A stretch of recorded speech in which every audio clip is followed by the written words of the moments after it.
어제 저와 우리 당 지도부는 경기도 시흥시에 소재한 한국산업기술대학교를 방문했습니다. 산기대는 시화공단에 있는 4천여 개의 기업과 함께 공영장비지원센터, 엔지니어링 하우스 등을 통해 지역 중소기업의 기술 경쟁력을 강화시키는 산학협력의 대표적인 대학입니다. 산기대는 지역 중소기업과 우리나라 기업의 기술 개발을 위해 이렇게 중요한 역할을 수행하고 있는데 정부 지원금은 한 28억 원에 불과합니다. 중소기업의 현장 기술 인력을 보급하고 미래 산업을 위해 기술 혁신을 하는 대학교의 등록금을 특별히 감면하는 것은 국가 경쟁력의 향상을 위해 중요한 일입니다. 유사한 취지로 설립된 한국기술교육대학에 대한 지원 수준을 같이 적용해야 할 것입니다. 우리 당 김삼화 의원의 특별한 관심과 배려로 책정된 예산 350억 원이 반드시 통과되어 과기대가 중소기업 발전과 미래 성장 동력 개발에 더 큰 역할을 하게 되기를 바랍니다. 시화공단은 전국에서 국가산업단지의 37%를 차지하고 있는 우리나라 산업의 요란입니다. 그러나 지금 이 지역의 공장 가동률은 60%대에 지나지 않는다는 것이 현지에서 만난 기업인들이 실토였습니다. 많은 중소기업인들이 기업을 포기하고 임대사업을 하고 있다고도 했습니다. 4차 산업혁명은 딴 나라 이야기고 업종 전환은 꿈도 꾸지 못할 이야기라고 합니다. 정부의 역할이 필요합니다. 새로운 성장 동력의 개발을 위해서도 중소기업이 활발하게 움직여야 합니다. 이를 위한 인프라를 깔아주고 규제를 풀어주는 것이 정부가 해야 할 일입니다. 어제 이낙연 총리가 국정현안 점검 조정회의에서 수소차 충전소 입지 규제를 대폭 완화하겠다고 발표한 것 한 일입니다. 제가 오래전부터 수소차를 한국의 새로운 성장 동력으로 개발하라고 촉구하고 이를 위해서 정부의 적극적인 지원을 요구해 왔는데 늦으나마 정부가 대응하고 나선 것을 환영합니다. 제가 요구한 대로 정부는 수소차 구입에 대한 지원을 대폭 확대해서 이미 세계적으로 선도하고 있는 수소차를 우리나라의 차세대 전략산업으로 개발하기 바랍니다. 우리 바른미래당에서는 내년도 예산에 시장경제를 왜곡하는 알바 일자리 예산 23.5조를 대폭 줄이고 대신 수소차 지원금 확대 등 새로운 성장 동력 개발을 위한 지원과 인프라 구축에 적극 나서겠습니다.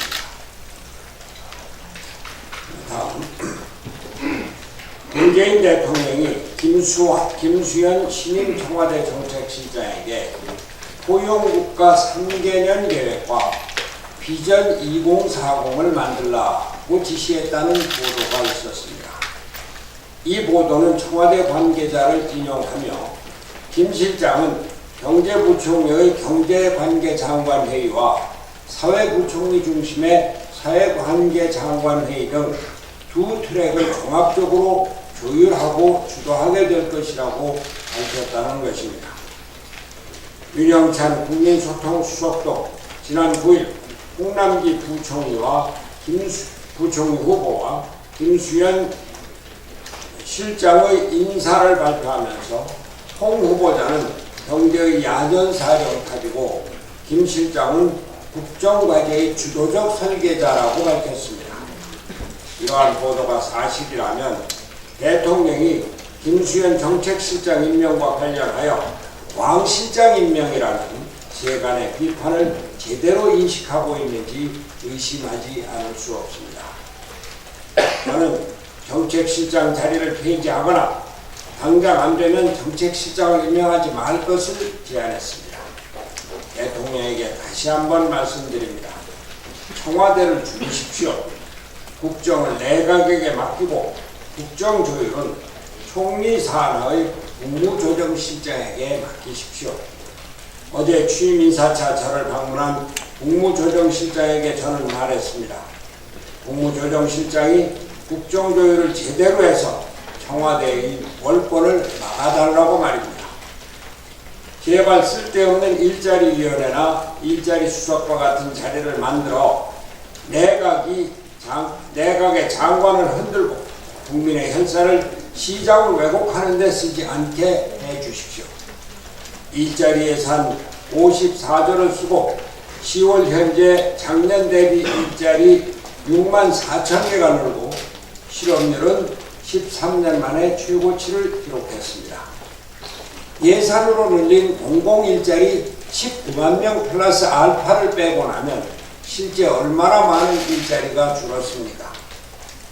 소득주도 성장 정책의 여파로 지난 1년간 도소매업에서 10만 명, 음식 숙박업에서 10만 명, 경비 등 시설관리업 9만 명, 도합 29만 명의 일자리가 줄었는데 얼마나 더 줄이려고 합니까? 제발 대통령은 청와대 정부를 버리고 내각과 국회가 중심이 되는 정치를 영위해 주십시오. 대통령이 국회를 버리니 국회가 정부를 버리는 것 아닙니까? 오죽하면 김관영 원내대표와 바른미래당 국회의원들이 본회의를 거부하고 예산 심의도 안 하겠습니까? 국회의 말을 조금이나마 들어주십시오. 인사청문회를 존중하고 인사 문제에 대한 국회 의견을 들어주십시오. 여당은 공공기관 채용 비리에 대한 국정조사를 받아서 국회를 정상화시켜 주시기 바랍니다.